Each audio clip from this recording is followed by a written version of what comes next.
बिस्मिल्लाहिर्रहमानिर्रहीम। मेरे दोस्तों बुजुर्गों ब्राह्मण मेरे तरफ सब अस्सलाम वालेकुम।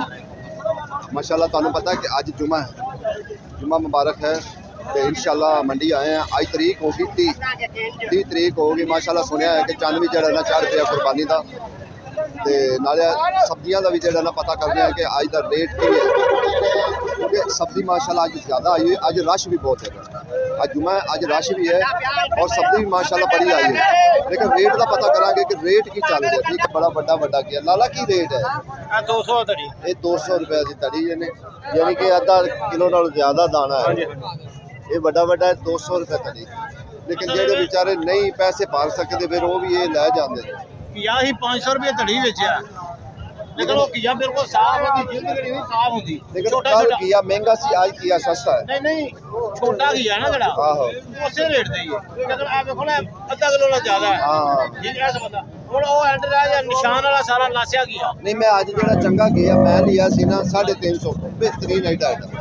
तो भाई सूड़ा की रेट है 300 रुपए तड़ी है। टिंडिया का रेट पूछने लाला, मोटे टिंडे की रेट है 800 रुपए तड़ी। ते जेडे छोटे छोटे होंदा था छोटे 1200 रुपए तड़ी। घिया जेड़ा सी कल तो 500 600 सी, लेकिन अज भी घिए का पता तो करने के रेट। लाला की रेट है घिए का? 300। अज देखो अज इन्ना फर्क पिया होया कि कल 500 होएगा सी, लेकिन आज 300 भी बेच रहे हैं, 350 भी बेच रहे हैं, 400 भी बेच रहे हैं। इहदे तीन कैटागरियां हैं, ठीक इन्हां बनाइया हुई, ठीक है ना। लाला हलवा की रेट है 150।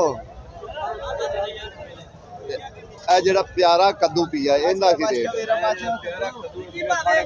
350। देखो जी इदू उत्ते तो फिर चंगा कद्दू को नहीं होना, छोटा छोटा बिल्कुल छोटा छोटा कद्दू है। हाँ शिमला मिर्च शिमला सिर्फ 500। लेकिन ये देखो जी छोटी छोटी है, मत कहो भी ये जी चंगी शिमला मिर्च है ना वो 1000 1100 तो थले नहीं है। वो 1000 तड़ी 1100 तो तड़ी वो थले नहीं है। लाला की रेट है 150। कई कहते पे 200 रुपया हो गया है, महंगा हो गया है। जिस तरीके आलू महंगा हो गया, आलू वेखा छाल मार गया 150 250 हो गया। आलू जो चंगा आलू है ना वो इस टाइम 300 रुपये बिक रहे हैं। टमाटर भी महंगे हो गए, टमाटर भी 200 रुपये तड़ी है इस टाइम जो ना। टमाटर 150 भी तड़ी है और 200 भी तड़ी है। प्याज प्याज 200 रुपये हो गया, जो चंगा प्याज है ना वो 200 रुपये तड़ी हो गया। जो दूसरा आम रूटीन के मुताबिक चलता पे वो चल रहा है 150 रुपये, लेकिन जो चंगा प्याज वो 200 रुपये तड़ी हो गया। जिस तरीके आलू बढ़िया है ना रेट वो भी इस तरीके बढ़िया है। छोटे भाई नींबू का रेट यानी कि 500 किलो ठीक हो गया, 500 किलो है। अच्छा कई ना बिच गलत भी रेट दसते हैं, लेकिन जो तो मजाक ना दसदा वो तो पता लग जाता है। लेकिन दो रेट नींबुआ चलते पे 400 भी 500 भी किलो का, यानी कि तड़ी नहीं किलो का। तोरी की रेट बेच तोरी भी 300, लेकिन ये कहते तो हैं तोरी 300। खुदा जानता कि असल रेट दस या गलत रेट दस रहे। क्योंकि तोरी दे अदरक जी चंगी अदरक है 550 रुपया बिकती पई है। 250 रुपये किलो का जो थोम है देसी थोम 250 रुपए चंगी अदरक की रेट है 250 रुपए तड़ी हो किलो है किलो का रेट किलो दे भाई उन्हें किलो दे दसा 250 की कौन तड़ी दे। अच्छा चंगी अदरक की रेट 600 रुपए किलो 600 550 600 रुपए, ठीक है ना। रेट इस टाइम 3 ही चल रहा है, 300 भी चल रहा है, 350 भी और 400 भी चल रहा है। क्योंकि फर्क होता माल जिमें एक अव्वल माल है, दो में अगे इस तरीके जरा ना इस वास्ते जरा ना 3 ही रेट है। भिंडी की रेट है आम अरबी अरबी ऐसा ऐसा थले आ रही है। बाकी आज सौदे माशाल्लाह बड़े आए हुए, ठीक है ना। आज गाहक भी है, आज गाहक भी है। और सौदे शिमला मिर्च जी, शिमला मिर्च का पूछना कि शिमला मिर्च लाला शिमला की रेट है? शिमले रेट लाला भिंडी की रेट पाए? भिंडी 400 रुपये तड़ी, 80 रुपये किलो।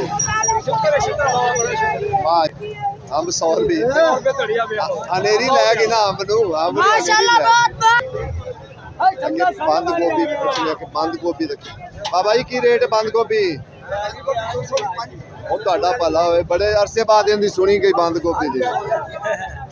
तो दे रही है ना, कई 500 भी दे रहे हैं, कोई 400 भी दे रहे हैं।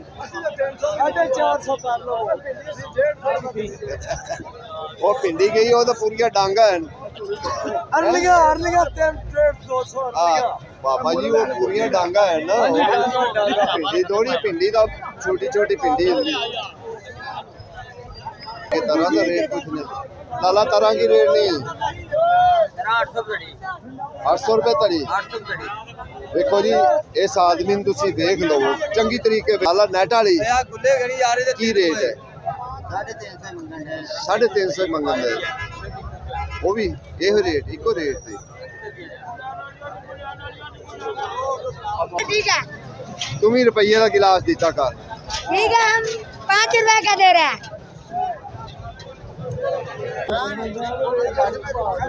अगे जेड़ा बताऊं है ना, चंगा बताऊं काला बताऊं, उनका रेट जेड़ा ना 500 रुपया, जेड़ा चंगा बेहतरीन बताऊं।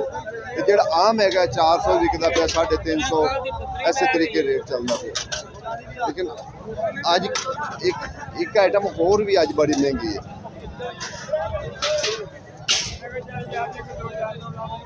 आज धनिया जेड़ा ना, धनिया 600 रुपये। जी जी सर। आई केड़ी है? हाईब्रिड ले आई। हाईब्रिड की रेट है? सुबह 500 400 350 होगी, मंदी होगी।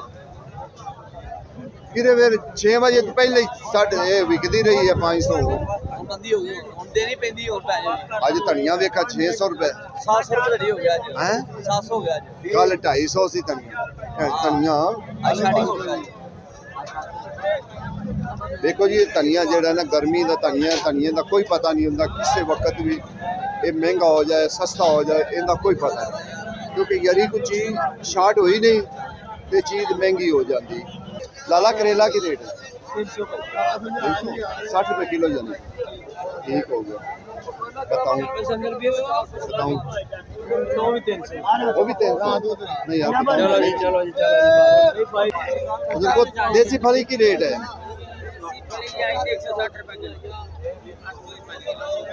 800 तड़ी एवं ही ना, 160 हो गए तो 800 नहीं होंगी ना। जेडे सौदे महंगे हैं वो तो महंगे हैं, लेकिन कई है हाँ हूँ सौदे हैं, लेकिन नहीं आज कोई फर्क पिया, जिमें घीए नूं पिया फर्क, भिंडी नूं पिया फर्क, ठीक है ना। इस तरीके एक दो और आइटम जिन्होंने को थोड़ा बहुत फर्क पिया, ज्यादा नहीं पिया कि ज्यादा फर्क पिया। कल धनिया 100 रुपये तड़ी नहीं किसी ने लिया। कल आज 600 भरी आ गए, कैसी गल है? 600 मिनटा ना भरते पे। मिनटा ना भरते फिर सुन लिया ये भी तरीका ये भी होंदा है कि कदी कदी 100 रुपये नहीं लेंदे, ते अज हुण 600 रुपये ते मिन्नतां करदे पैन कि सानू दिओ सानू दिओ। तोरी दे वट्टे रात रे जिवें तोरी दे वट्टे रात कर छड्डे ने। तोरी सुबह विकी है 400, हुण विकी है 250। हां मौलवी आजा वट्टे रात हो गए। लाला टिंडिया की रेट नहीं सोने, टिंडिया की रेट आ फड़िए 600 दस दे सोने 450 रुपये टिंडिया ने। ठीक है मैंने पूछा दी थी कि अरबी है इस टाइम 1000 1100 दो रेट चलते पे सब्जी दे 1000 1100 1000 1100। छोटे भाई मिर्चा की रेट है 300 रुपये तड़ी, वाह 60 रुपये किलो। पालक वाले की मौजा ला के पालक महंगी हो गई, क्या भाव मौलवी? पालक बिल्कुल महंगी होगी जनाब, पीछे पालक कट गई है जी। आज तो 250 विक रही बिल्कुल 250 बिक रही है, लेकिन नहीं मुख्तलिफ पालक अच्छी है 250 यार, गाहक अजे भी कहता सानू 30 रुपए किलो। 250 या 200 फर्क तो है ना चीज का। ठीक हो गया माशाल्लाह जी। जेडे देसी फलियां वो 700 रुपए तड़ी है, ਜਿਹੜੀਆਂ दूसरियां फलियां वो 800 भी हैं और 1000 भी हैं। वो दो रेट उनके चल रहे हैं। लाला मटर की रेट है 1000 रुपए तड़ी मटर, यानी 200 रुपए किलो। स्टार्ट हुई नहीं तो महंगी हो जाएगी, अगर थोड़ी चीज़ बढ़ गई ज़्यादा है वो सस्ती हो जाएगी। बस यह तरीकाकार इतने इस मंडी का ये रेट अज दे सब्जियां दे रेट असीं तकरीबन सारियां सब्जियां दे रेट पूछे कि ਜਿਹੜੀਆਂ ਚੀਜ਼ਾਂ ਵਧੀਆ ਨੇ ਉਹ ਵੀ ਤੁਹਾਨੂੰ ਦੱਸਿਆ ਵੀ ਇਹ ਚੀਜ਼ਾਂ ਦਾ ਰੇਟ ਹੈ। इंशाअल्लाह रोज़ाना की बुनियाद पर ਤੁਹਾਨੂੰ पता है कि मैं रोज़ाना की बुनियाद पर सुनना वीडियो रोज़ाना के रेट दे देना।